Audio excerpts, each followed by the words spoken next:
Sur le plan esthétique, je trouve qu'il est très joli. Sa coque qui est belle, son gréement est beau, et donc tout l'ensemble fait que c'est un bateau qui est joli. Et en plus, c'est un bateau sur lequel j'aime bien naviguer parce que je m'amuse bien sur ce bateau. Une véritable histoire d'amour entre Éric Tabarly et son Penduic, le premier du nom, le bateau à bord duquel il a appris à naviguer. Un voilier construit il y a 90 ans et depuis toujours son préféré. Étonnant de la part d'un homme qui a été dans le domaine de la voile le plus extraordinaire des innovateurs.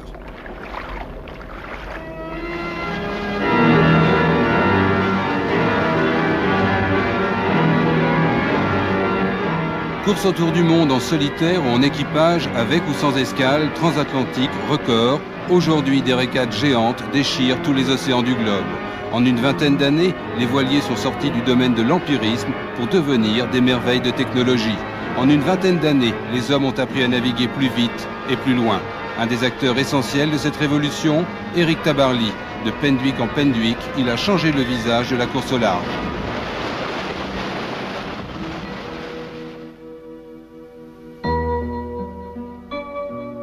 Tout commence en 1964. Éric Tabarly s'inscrit à la seconde édition de la course transatlantique anglaise en solitaire, à bord d'un bateau qu'il appelle tout naturellement Penduic II. Conçu et construit au chantier Costantini de la Trinité-sur-Mer, c'est déjà une véritable innovation. Il est entièrement en contreplaqué.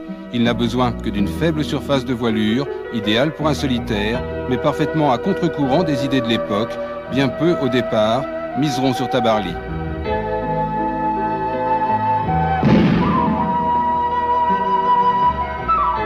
Plymouth, 23 mai 1964, départ de la seconde édition de la Transat anglaise.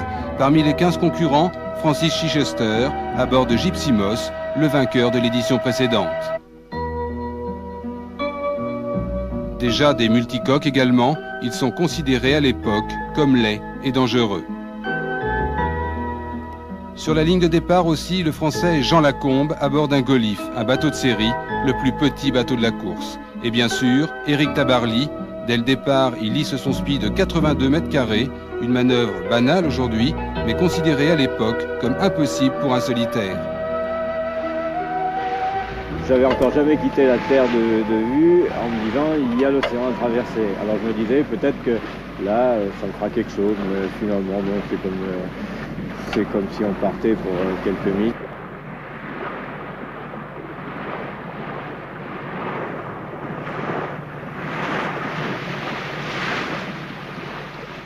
C'était vraiment les premières courses en solitaire et on savait pas quelle était la bonne taille de bateau pour qu'un solitaire puisse mener donc au maximum en course, etc. Donc on avait un peu tout à découvrir. En plus, la navigation en solitaire sur Atlantique Nord, d'est en ouest, là aussi, c'était un peu les pionniers. Hein, on savait pas trop ce qui nous attendait.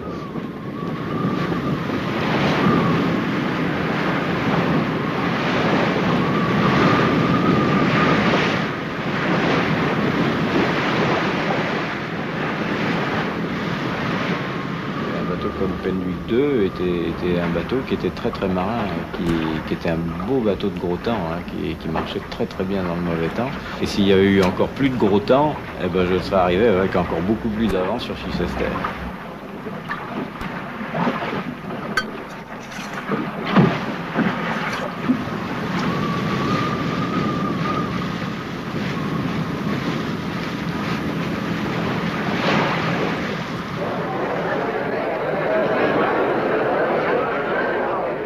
« 27 jours et 3 heures. Tabarly explose littéralement le record de Chichester et c'est en héros qu'il est accueilli à Newport.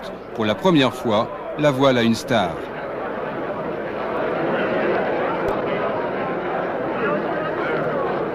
Pour la première fois, ce sport réputé élitiste sort du ghetto des revues spécialisées pour se répandre dans la grande presse et frapper l'imagination du public. Et ce n'est pas tout. Tabarly a battu les Anglais dans un domaine où ils étaient rois. Alors, bien sûr, la France lui en est reconnaissante. Je vous dois à la fin du fin et je vous félicite de tout mon cœur. Merci mon général. C'était magnifique, tout le monde a admiré ça et ça fait grand effet à tous les points de vue. Merci beaucoup. Alors, je vous remercie pour tout le monde. Ça va bien? Très bien, merci beaucoup. Moi, j'ai été tout surpris, oui, de voir le retentissement que ça avait eu en France, oui. Moi, je m'attendais à faire cette course dans l'indifférence générale, comme toutes les courses à la voile qu'on avait fait précédemment. Hein. Les Français s'intéressaient pas du tout à ce genre de choses. Et donc j'étais tout surpris de voir que tout le monde avait embrayé là-dessus et que du jour au lendemain, j'étais devenu très connu. Cet événement va définitivement modifier l'image de la voile en France, même si aujourd'hui il ne reste plus grand-chose pour témoigner de cette époque. Voici les vestiges du chantier de Gilles et Marc Costantini à Saint-Philibert, près de la Trinité-sur-Mer. C'est ici qu'a été construit Penduick II.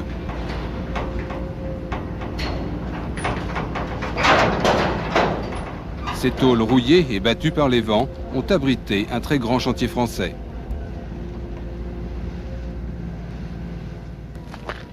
Quant à Penduick II, il est exposé à l'École nationale de voile, monument dérisoire et méconnaissable. Il y a eu le bout dehors de rajouter, des mâts plus grands, et l'arrière a été coupé. Moi j'aurais laissé le numéro de course quand même. Oh bah il y avait longtemps qu'il l'avait perdu, hein, parce que après je ne l'ai plus jamais repeint, moi le numéro 1. C'était le 13e dans la liste, il n'attribuait pas le numéro 13. Donc, par superstition? Bah, il voulait pas justement que ça puisse gêner un concurrent de se voir attribuer le numéro 13. Moi, il m'aurait donné le numéro 13, ça m'aurait pas gêné, j'en ai rien à fiche.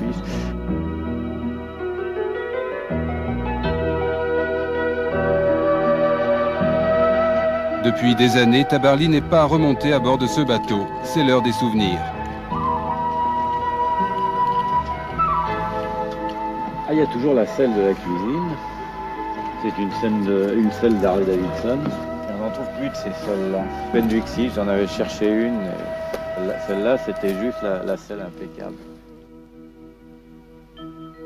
Éric Tabarly, cette fois-ci, le Penduick III est à l'eau. Quels sont les avantages qu'il représente par rapport à Penduick II? Ah bien, d'abord il est plus grand. Car Éric voit déjà plus grand. Mis à l'eau à Lorient en 1967, Penduick III révèle le Tabarly technicien et tacticien. C'est un grand bateau pour l'époque, 18 mètres, et son gréement de goélette lui permet de varier à l'infini les combinaisons de voilure. Ah non, non, non. Non, comme il est beaucoup plus grand, il a beaucoup plus de toile. Et par contre, il faut dire que le programme de Penduick III est ambitieux. Il a été fait, au fond, avec un double but. D'une part, la course en solitaire de 68 et d'autre part, les courses du Rorke. Et puis, on a couru les courses du Rorke en 67. Et là, on a fait un malheur. Là. Cette année-là, Penduick III va s'imposer sur la scène internationale avec un palmarès prodigieux. Premier dans la Morgan Cup, premier dans le Tour de Gotland en Suède, premier dans la Channel Race, premier dans le Fastnet, premier dans Plymouth-La Rochelle, premier dans La Rochelle-Bénodet. Penduick III est champion du Rorke 1967. Mais cela ne suffit pas à Éric Tabarly. Il va pourfendre les anglo-saxons jusqu'aux antipodes en remportant la très célèbre et très prestigieuse Sydney Hobart. Plus que jamais, Tabarly est invincible. Et Penduick III, sous d'autres noms, avec d'autres skippers, n'en finira pas de courir. En 1977, il participe à la seconde édition de la course autour du monde. Skippé par Éric Loiseau, il remporte 2 étapes, dont celle du Cap Horn. En 1978, skippé par Philippe Poupon, il est sur la ligne de départ de la première route du Rhum. Jamais un bateau n'aura suscité autant d'admiration et autant de respect.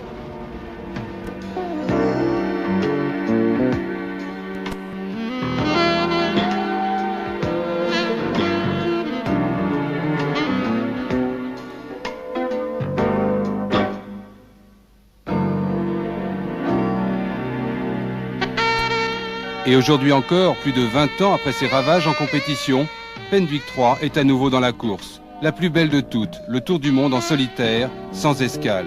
Le nom et le gréement ont changé, mais c'est bien le même bateau. À bord, Jean-François Coste. Il se souvient de son enfance à la Trinité et de son émotion lorsqu'il a vu pour la première fois Penduick III. J'ai vu le bateau arriver au port. Il était au mouillage et je me souviens, j'étais sur le quai. Et je disais, mais ce bateau, il est merveilleux, il est fabuleux. Si un jour je pouvais déjà rien que le toucher ou monter à bord, je dis, mais il faut au moins que je le touche. Et moi, je me baigne jamais, j'ai horreur de l'eau, je suis pas bien nager. Et j'ai plongé, je me suis accroché à son mouillage, puis j'ai touché, puis voilà.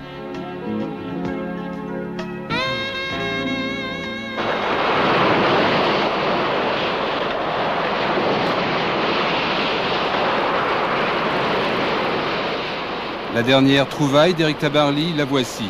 Penduick 4, lui aussi, va devenir une légende. À une époque où on n'ose pas encore les appeler des bateaux, Éric, l'un des tout premiers, va comprendre le fantastique potentiel des multicoques.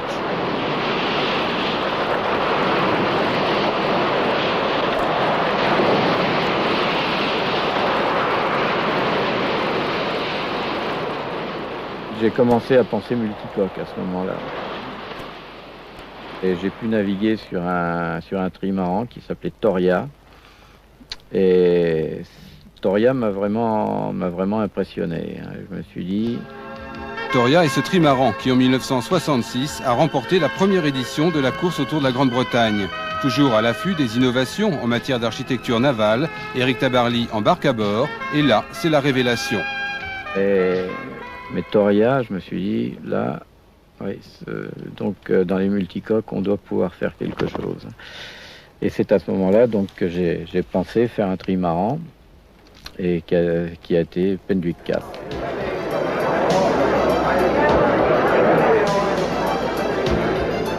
Madame Tabarly devra s'y reprendre à 2 fois pour baptiser Penduick 4. Dessiné par André Allègre, tout de suite cet engin aura son surnom, la pieuvre géante. Jamais on n'avait vu autant d'innovations sur le même bateau. Conçu en aluminium, il a des mâts tournants et les voiles sont entièrement lattées. Dans quelques temps, c'est le départ de la 3e édition de la Transat anglaise. Tabarly a compris que Penduick 4 sera une arme redoutable, plus redoutable que Penduick 3. Penduick 4 allait bien plus vite que Penduick 3. J'ai testé les 2 bateaux l'un à côté de l'autre. Il n'y avait pas de comparaison. C'était... Plymouth, 1er juin 1968. Cette fois, ils sont 35 engagés sur la ligne de départ, dont 13 multicoques. Une véritable confrontation peut avoir lieu. Parmi eux, Penduick 4, bien sûr, mais aussi Yaxa, conçu et construit par Yann Decat. Et Koala 3, une sorte de péniche affublée de gondoles de plage, skippée par Edith Bowman. Tabarly n'a pas vraiment de raison de s'inquiéter, du moins semble-t-il.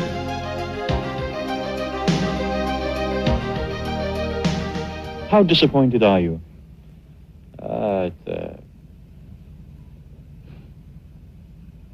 I'm a little disappointed, yes. Tabarly est un peu déçu, car dans la première nuit de course, Penduick 4 entre en collision avec un cargo. Le trimaran a un flotteur déchiré, il faut abandonner. La redoutable machine de course de Tabarly n'aura pas eu l'occasion de s'exprimer.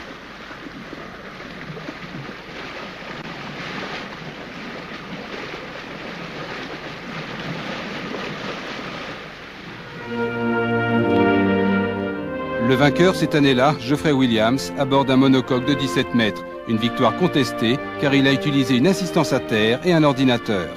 À mon avis, c'était de la tricherie pure et simple. Il faut appeler les choses par leur nom. Je pense que si ça n'avait pas été un Anglais, les Anglais l'auraient disqualifié sans problème. Tabarly n'aura pas l'occasion de poursuivre plus avant son expérience avec Penduick 4. Sous la pression du fisc, il doit revendre le bateau. J'avais touché de l'argent pour le construire, de François, de Match et de Radio Luxembourg. À eux 3, ils payaient le bateau. Et cet argent-là, il avait fait que transiter sur mon compte en banque. Et le percepteur, lui, m'a dit, on vous a donné de l'argent, c'est un revenu. Donc, en tant que célibataire, sur des sommes comme ça, j'avais plus qu'à revendre le bateau pour pouvoir payer mes impôts. Alors voilà. Et c'est Alain Colas qui rachète le bateau. Avec lui, en 72, il prend le départ de la Transat anglaise, il la remporte et en pulvérise le record, 20 jours et 13 heures. Il prouve simplement que 4 ans auparavant, Tabarly avait déjà raison.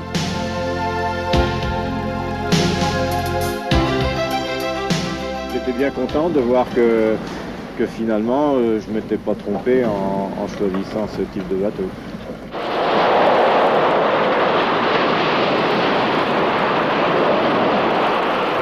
En 73 et 74, à bord de Penduic 4, rebaptisé Manureva, Alain Colas fait le tour du monde.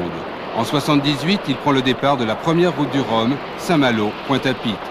Le 16 novembre, dernier message radio en provenance de Manureva. Plus jamais, on n'aura de nouvelles d'Alain Colas et de son bateau.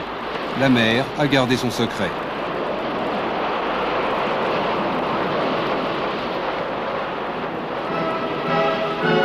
« 1969, voici la nouvelle arme d'Éric Tabarly, Penduic 5, conçue pour une course, la Transpacifique, 6000 milles, entre San Francisco et Tokyo. C'est un bateau qui a été fait en vue de la course transatlantique, transpacifique, et le règlement de cette course limite les bateaux à 35 pieds de longueur maximum. Donc il fait 35 pieds, ce qui équivaut à 10,67 m. Au fond, c'était la seule règle, c'était la longueur hors tout du bateau. On pouvait se débrouiller comme on voulait. Et donc ça a donné un bateau forcément presque aussi long à la flottaison que Cortou, un bateau très léger, très large. Et un bateau surtoilé. Alors Penduic 5 est équipé de ballasts qui doivent permettre de contrôler sa stabilité. Encore une innovation. La petite bombe dessinée par Michel Bigouin peut surfer comme un dériveur et fera merveille dans les eaux du Pacifique. Tabarly remporte l'épreuve en 40 jours avec 10 jours d'avance sur le second, un certain Jean-Yves Terlin.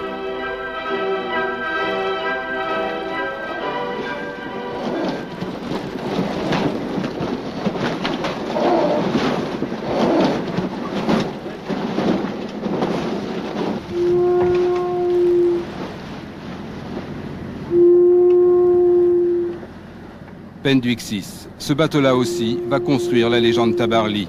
Un superbe ketch en aluminium avec une quille en uranium appauvri qui fera beaucoup parler d'elle. Penduic 6 a été entièrement conçu dans la perspective de la première course autour du monde en équipage. Une course aventure pour laquelle Éric Tabarly a mis toutes les chances de son côté. Avec son palmarès unique sur toutes les mers du globe, il a une réputation à soutenir.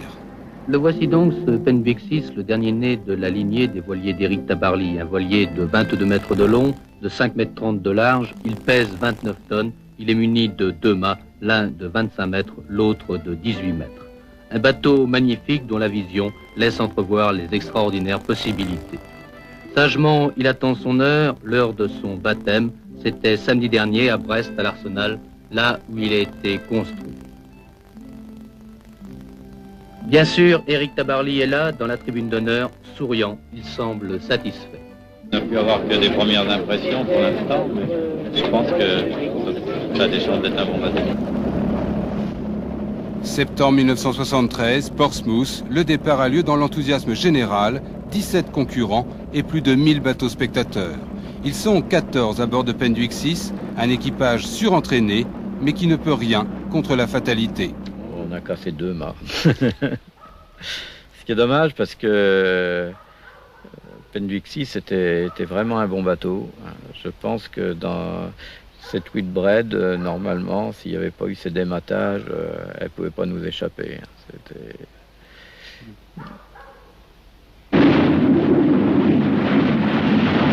Premier dématage lors de la première étape, Portsmouth-Capton, 35 nœuds de vent, une erreur de conception semble-t-il.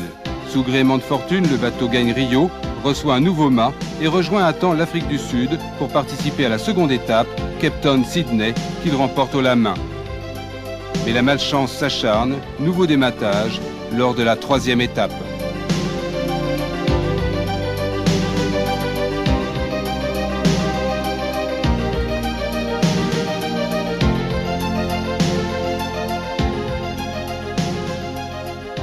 Avant le départ, Éric Tabarly, on peut dire que l'équipage, le moral de l'équipage était vraiment gonflé à bloc. Qu'en est-il exactement maintenant?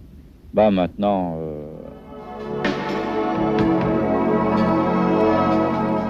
Si Tabarly a perdu une bataille, il n'a pas perdu la guerre et prépare déjà une nouvelle révolution, faire voler les bateaux. À l'aide d'une maquette, il teste les possibilités d'un trimaran à hydrofoil. Ça peut marcher, il ne reste plus qu'à trouver le financement.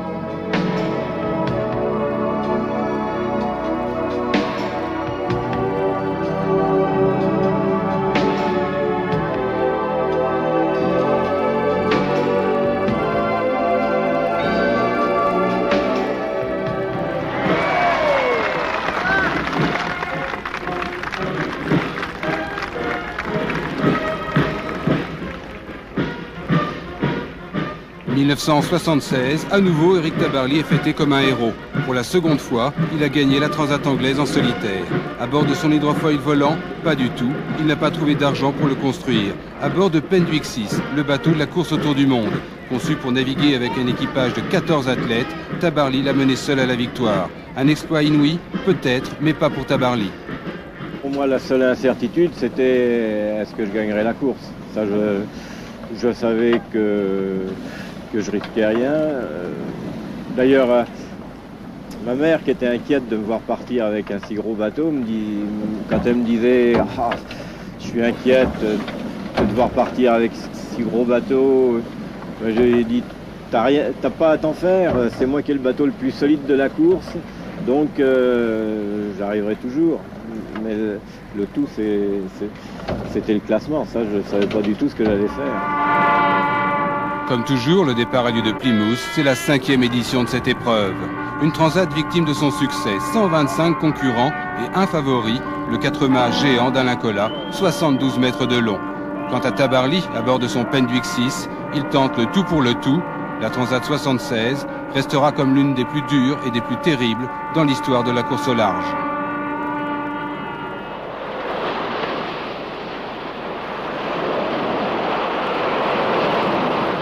C'était une transat où on a eu beaucoup de mauvais temps. Oui, on a eu 5 dépressions coup sur coup là en une semaine. Alors on était bien secoués. J'ai failli abandonner. À un moment, j'étais un peu découragé parce que j'avais plus de pilote automatique. Je me suis dit, sur un bateau comme ça, sans pilote automatique, ça va pas être possible. Bon, j'ai commencé à faire un peu demi-tour. Je suis allé dormir. Et puis quand je me suis réveillé, je me suis dit au fond, c'est quand même idiot, on va quand même essayer. Et donc je suis reparti vers l'ouest à ce moment-là. Et... Courage, ténacité, rage de vaincre, à la stupéfaction générale, Tabarly surgit le premier des brumes de Newport, quelques heures devant Alain Colas. La légende continue. Éric Tabarly, nous sommes très heureux de vous accueillir et vous êtes venu pour plusieurs raisons. Pour un livre, là, on en parlera tout à l'heure. Parce qu'on a beau être navigateur, on n'en est pas moins écrivain. Et puis aussi parce que maintenant, si on veut en savoir quelque chose sur vous, eh bien on prendra son nouveau Petit Larousse en couleur, et puis on va y découvrir Éric Tabarly. La passion des Français pour la course au large déclenche un extraordinaire mouvement de recherche. Mais tout cela coûte cher. L'hydrofoil de Tabarly va voir le jour, mais portera le nom de son commanditaire. C'est la fin de la dynastie Pendwick. Est-ce que vous auriez aimé, par exemple, que Paul Ricard puisse s'appeler Pendwick 7 ? Oui.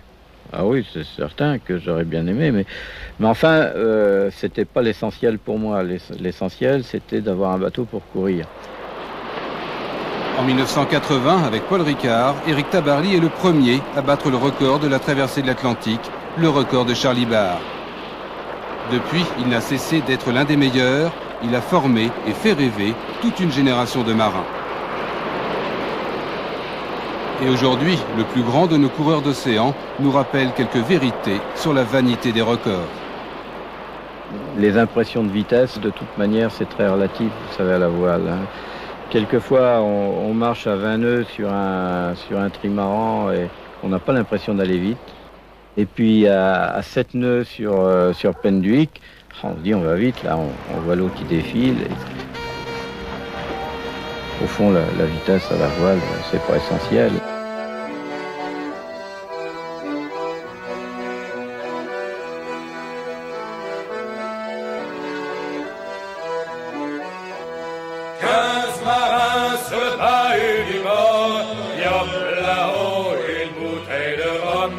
À boire et le diable avait réglé leur sort.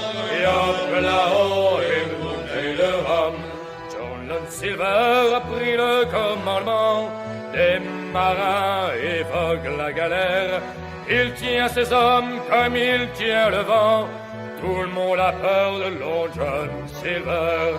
15 marins sur le bahut du mort. Et hop là-haut, une bouteille de rhum. À boire et le diable avait réglé leur sort. Et hop là-haut, une bouteille de rhum.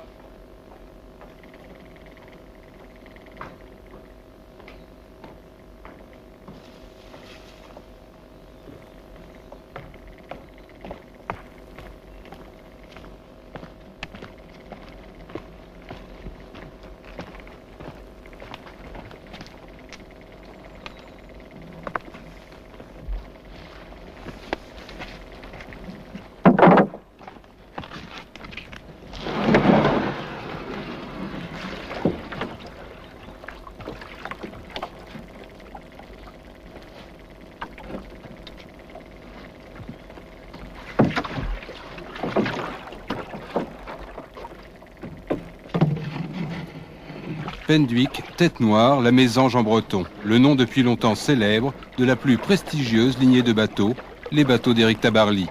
De Penduic II, avec lequel il remporte la transatlantique anglaise de 64, à Penduic VI, à bord duquel il gagne celle de 76, tous joueront un rôle primordial dans l'histoire de la course au large.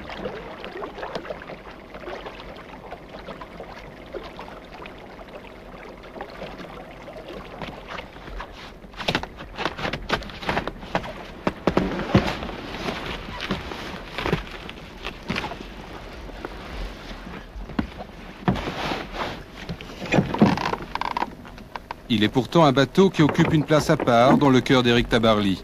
Avec ce bateau, il n'a gagné aucune course, il n'a battu aucun record. Mais avec ce bateau, qui était déjà le bateau de son père, il a tout simplement appris à naviguer. Son nom est Penduic.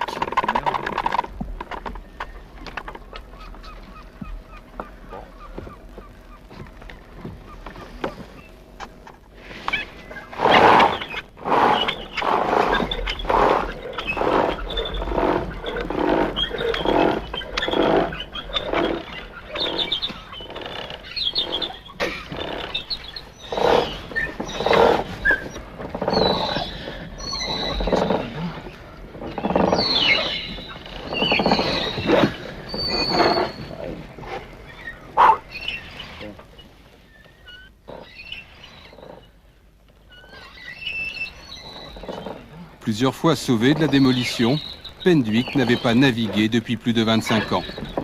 Alors si un jour vous apercevez un long côtre noir glisser silencieusement le long des côtes de Bretagne, sachez qu'il ne s'agit pas d'un bateau fantôme, mais d'un rêve devenu réalité.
Lorsque Penduic arrive dans le chantier de Raymond Labbé à Saint-Malo, il y a 6 ans, il est en piteux état. À l'exception de la coque, tout est à refaire. Et afin de restaurer le bateau, Raymond Labbé n'aura pas trop de toute son expérience et de toute son amitié pour Éric. Car les deux hommes se connaissent bien, et depuis longtemps, depuis Penduic II, c'était en 65, au Clubhouse de Cowes en Angleterre. À l'époque, Tabarly est déjà une star. Il a gagné la Transat anglaise. Au fil des années, des escales, des besoins, Éric Tabarly fera tout naturellement appel à lui pour l'entretien de ses bateaux. Toujours, Raymond Labbé sera disponible pour lui faciliter la tâche. Et lorsque Penduic, le premier du nom, est arrivé dans son chantier, il n'a pas hésité. Le bateau est arrivé au chantier et là, évidemment, il m'a dit tout de suite, tu sais, c'est le bateau de ma retraite, c'est le bateau pour me faire plaisir. Je te dis tout de suite, je ne pourrais pas faire les travaux immédiatement. Je ferai ça au fur et à mesure de mes économies. Et puis, est-ce que tu acceptes de jouer les jeux? Alors, tout à fait. Alors, on a joué les jeux et on a pris son temps pour le faire. Quand on fait les choses avec passion, le temps ne compte pas. On met le temps qu'il faut et ça fait partie du jeu. D'ailleurs, j'étais prévenu, on savait à quoi s'en tenir l'un comme l'autre. C'était important d'être dans un chantier compétent. En plus, Raymond Labbé était un ami et je lui ai posé la question un jour, je lui ai dit, est-ce que ça t'embête d'avoir Penduic dans ton chantier pendant X années? Quand j'aurai un peu d'argent, je te dirai, tu me fais pour ça de travaux. Et comme ça, en 5 ans, 10 ans, je sais pas, on arrivera à leur faire naviguer. Et il m'a dit d'accord.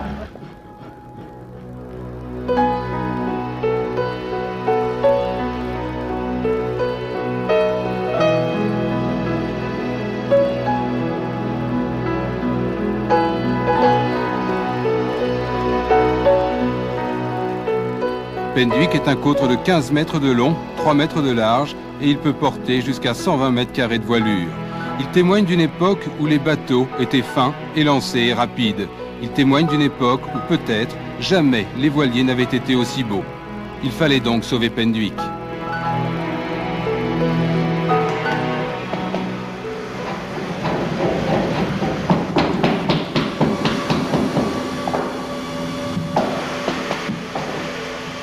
Un an après son arrivée au chantier, les travaux peuvent commencer.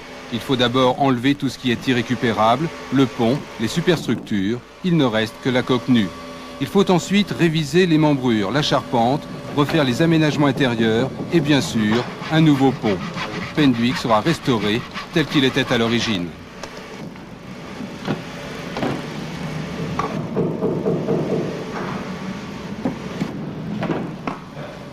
L'accastillage, par exemple, il doit être en bronze. Éric ne veut pas une seule pièce en inox à bord de Penduick. Le pont, lui, sera en latte de pin d'Oregon et les aménagements en acajou. Spécialisée dans la construction des bateaux en bois, l'équipe de Raymond Labbé peut exprimer son savoir-faire, car le travail du bois est un art véritable et une véritable passion, surtout lorsqu'il s'agit de sauver un bateau comme Penduick. Le bateau de bois a un cachet tout à fait particulier, une chaleur que certains autres matériels ne dégagent pas, et une personnalité. Travailler le bois, il y a un rapport affectif. Et surtout, dans le travail du bois, ce qu'il y a que beaucoup de métiers n'ont pas, c'est qu'on commence de zéro, du plan. Si vous voulez, on fait les choses intégralement, depuis la quille jusqu'à la pomme de mât, c'est l'œuvre d'une petite équipe d'ouvriers.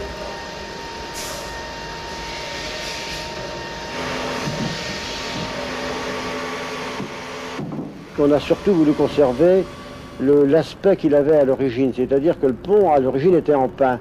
Et puis, vous savez que les bateaux, on parle toujours du teck qui est un bois formidable pour faire les ponts, certainement le meilleur, mais lui, il a choisi le pin parce qu'il y a cette couleur blanche claire qui tranche beaucoup avec l'acajou, qui est très jolie.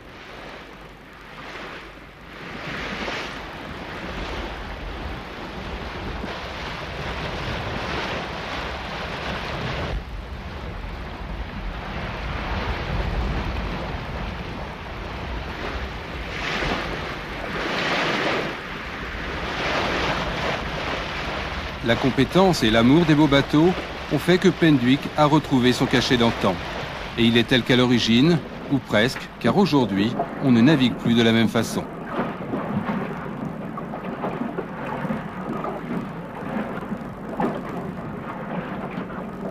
Il est différent parce que à cette époque-là, les bateaux étaient conçus pour naviguer avec des marins professionnels. Donc il y avait le poste avant qui était réservé à ce marin, où il avait sa couchette, et comme c'était lui qui faisait la cuisine aussi, donc la cuisine était à l'avant. Là, en plus, il n'y avait pas de table à cartes. Je crois que la table à cartes, c'est assez récent sauf sur les très grosses unités où il y avait des tables à cartes. Sur les bateaux comme ça, il n'y en avait pas. Et mon père s'est toujours passé de table à cartes. Hein.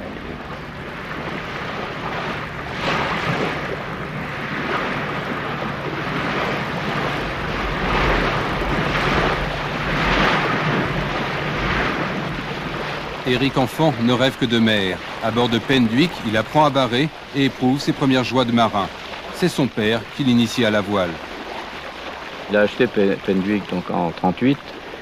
En 38, par conséquent, j'avais 7 ans.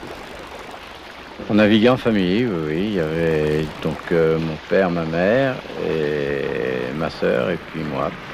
Enfin, c'était avant la guerre. Mon père a appris qu'il était mobilisé alors qu'on était en escale à Port-Louis, à Lorient. Et en allant chercher le pain le matin, il a vu à la boulangerie une petite affiche comme quoi son les gens de sa classe étaient appelés. C'était à la fin de l'été. Mais les merveilleuses croisières d'enfants à bord de Penduick sont menacées. Pendant la guerre, le bateau a souffert. Guy Tabarly veut le vendre. Nous sommes en 52. Éric a 21 ans. Moi, je voulais pas qu'il le vende, ça c'est... Et même un jour où un acheteur était venu voir le bateau, moi j'avais tout fait ce que je pouvais pour dégoûter cet acheteur potentiel. Enfin, je sais pas, il l'aurait peut-être pas acheté de toute manière. Et si bien que le bateau, les années passées, on naviguait plus avec. Il était hiverné sur la vasière à la Trinité. Et par conséquent, il se dégradait de plus en plus. Et un jour, mon père avait pris la décision de récupérer la quille en plomb pour vendre le plomb. Alors là, je lui ai dit, je m'engage bientôt dans la marine, je vais gagner ma vie et moi je vais en faire quelque chose de ce bateau. Alors il m'a dit, bon, je te le donne. Éric ne veut pas laisser mourir le bateau de son enfance. Engagé dans la marine, il fait ses 18 mois de classe et demande à partir pour Saïgon. Sa solde de marin sera intégralement mise de côté pour Penduick.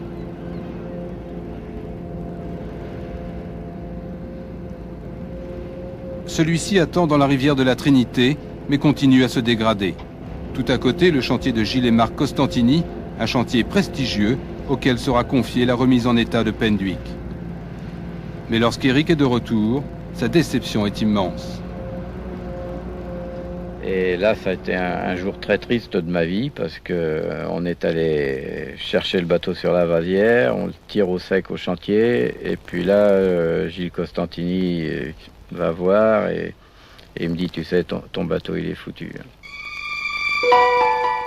Mais Éric ne se décourage pas. Sur les conseils des frères Costantini, il fait en 57 un moulage plastique de la coque. 2 ans plus tard, en 59, le bateau est prêt à naviguer. Éric a gagné son pari.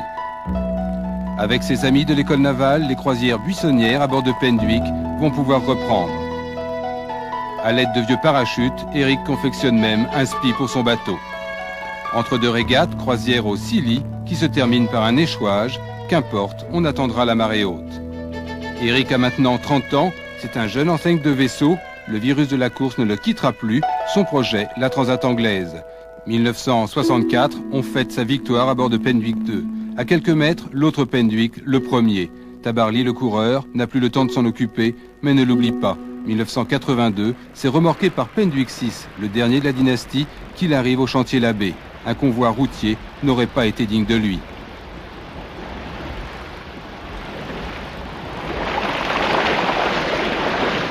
Éric Tabarly est le 14e propriétaire de ce bateau qui a déjà eu une dizaine de noms différents. Avant Penduick, il s'est appelé Butterfly, Grizzly 10 ou Magda. Et si l'on feuillette les registres du Lloyd, on peut remonter l'arbre généalogique de ce côtre. Un voyage à travers le temps et l'espace qui nous amène en Irlande à la fin du siècle dernier.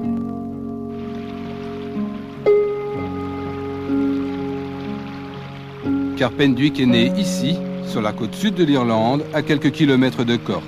À cette époque, un certain Adolphus Fowler demande à William Fife Jr. de lui dessiner un côtre de 15 mètres qui s'appellera Hume. William Fife Jr. est le 3e d'une lignée d'architectes mondialement connus. C'est lui notamment qui a dessiné Shamrock. Hume sera construit à Carrigallo au chantier Gridiron and Workers, un chantier fermé depuis quelques années, victime de la récession.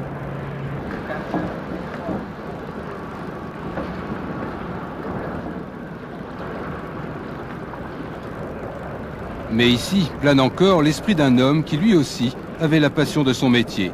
Charles Gehry, c'est lui qui a construit Penduick il y a plus de 90 ans. That time he was very well known boat builder, yes. À cette époque, c'était un constructeur de bateaux très connu. Et je crois que c'est un homme pour lequel il n'était pas facile de travailler. Au tout début, vers la fin du 19e siècle et dans les premières années 1900, il construisait surtout des bateaux à voile. Après ça, il a beaucoup construit de baleinières pour la marine anglaise.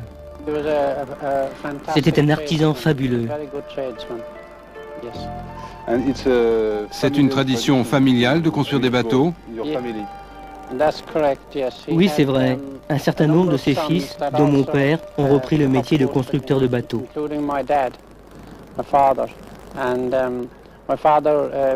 Mon père a construit des bateaux pendant des années, et après je m'y suis mis. Mais malheureusement, on ne construisait déjà plus en bois, et j'ai dû me convertir à la fibre de verre. Hume est mis à l'eau en 1898. Dès son lancement et 40 ans avant de s'appeler Penduick, il fait déjà des ravages en compétition. Dès ses premières années de navigation, il a obtenu de très bons résultats dans les régates de la région. Hume était un bateau qui se classait régulièrement parmi les meilleurs dans toutes les courses. Il était donc manifestement construit pour la course et la vitesse.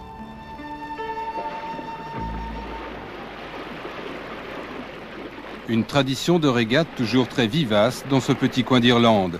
Alors on peut essayer d'imaginer qui était cet Adolphus Fowler, premier skipper de Penduick. À l'époque, les bateaux sont très chers et les régatiers sont le plus souvent des officiers, de grands propriétaires terriens ou de riches marchands.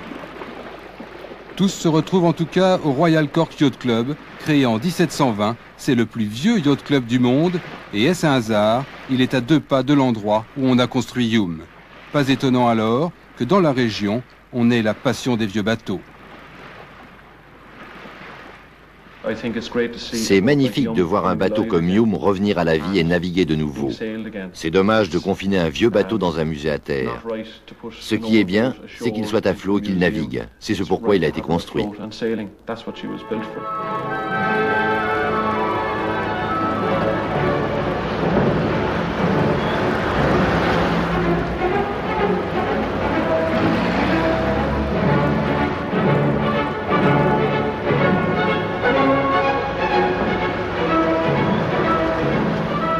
Juin 1989, le rêve de Tabarly est en passe de se réaliser. Dans quelques instants, Penduick va être remis à l'eau. Vous savez que cette mise à l'eau, c'est un moment que vous attendez depuis longtemps? Bah oui, depuis quelques années, oui. Ça fait combien de temps qu'il n'a pas navigué, ce Penduick? Il n'a pas navigué depuis, je crois que c'est depuis 1962.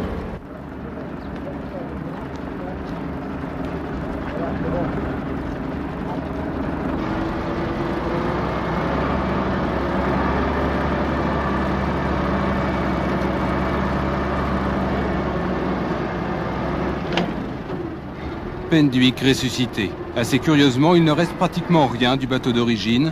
Le lest, 6 tonnes de plomb, la barre et le compas. Pourtant, c'est bien du même bateau qu'il s'agit. Hume, lancé il y a 90 ans en Irlande, et Penduick qui repart aujourd'hui pour d'autres navigations, pour de nouvelles traversées.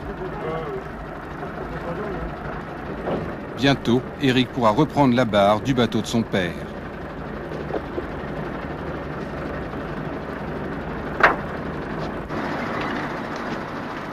Le gréement du bateau est le même qu'à l'origine. Simplement, pour améliorer ses performances, Eric a décidé de raccourcir la baume et de rallonger d'1 mètre la hauteur du mât. Tu verras la tête vers l'avant. Hein. Oui. Voilà, sur l'avant. On peut y aller. Ok. Tu descends lui, tu descends. Je peux vers le quai. Vas-y, descends. On va te pousser nous là. Il est dedans, ça va. Il est dedans. Il est dedans, ça y est. De Penduick en Penduick, de Transat en course autour du monde, Tabarly n'a cessé d'innover en matière de voile et de sillonner toutes les mers du globe. Mais aujourd'hui, à la barre du premier Penduick, il sait que les milles qu'il va parcourir auront une saveur toute particulière.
Eric, qui se confie peu, dira cependant que Penduick est sa plus belle histoire d'amour. Un aveu qui prend tout son poids lorsque l'on connaît sa passion pour l'océan. La mer, c'est sa deuxième patrie, je pense. Et le bateau est un peu lui-même, quoi, en même temps. C'est Eric sur l'eau, il a toujours communié avec ses bateaux. On peut dire que c'est lui l'âme du bateau, hein, puisque c'est lui qui l'âme et le cœur du bateau, puisque c'est lui qui fait avancer ses bateaux. Mais c'est un cœur solide, parce que toujours ces bateaux ont été extraordinaires. Eric, c'est un homme qui fait corps avec la mer et les bateaux, c'est-à-dire c'est le même matériau, si je puis dire. Quoi. Et c'est ça, c'est un homme qui est totalement intégré dans son milieu et c'est un homme sincère.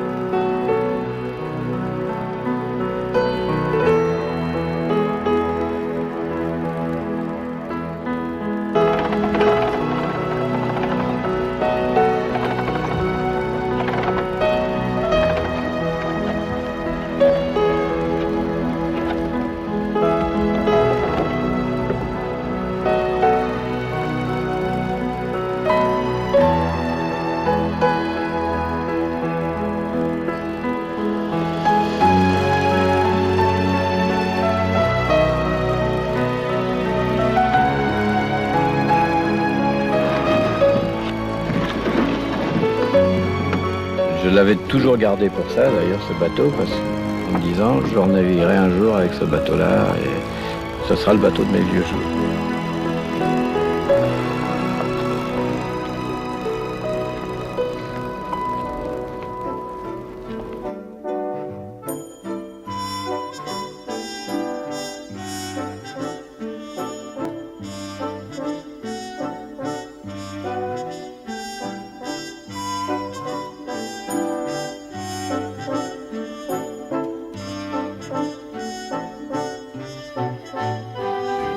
De Rotterdam à Santiago et d'Amsterdam à Varsovie, de Cracovie à San Diego, de drame en dame passe la vie, de peu à peu, de cœur en cœur, de peur en peur, de port en port, le temps d'une fleur, et l'on s'endort, le temps d'un rêve, et l'on est mort.